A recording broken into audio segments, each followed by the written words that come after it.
Hello everyone.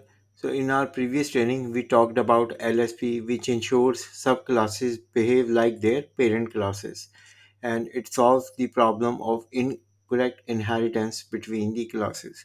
But interface segregation principle is a bit different. So this is one another principle to write the clean code. So the interface segregation principle states that a class should not be forced to implement the interface it doesn't use. What I meant by this, so instead of having one fat interface which contains all the methods, you split the functionality into smaller interfaces. So this principle enforces a single responsibility principle at interface level. So let's go to the Visual Studio and see very simple implementation, how we are violating that principle and what is the refactored form of this principle. So I have created one interface which is iPayment, and in my iPayment interface I have different methods.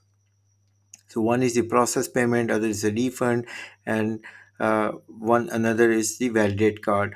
But when I implement that interface on my Bitcoin class, then this method refund payment and validate card are irrelevant for my Bitcoin class. So why this is happening? Because I have defined everything in one interface.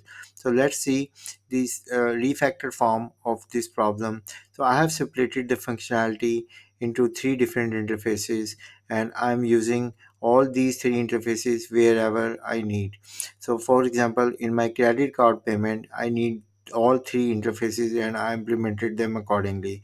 But in my PayPal class, I need just online payment and refundable, and I just implement it accordingly. And in my Bitcoin class, I just need one online payment because Bitcoin is not refunding the payment as well as not validating the information. So I just implemented quite relevant interface over there.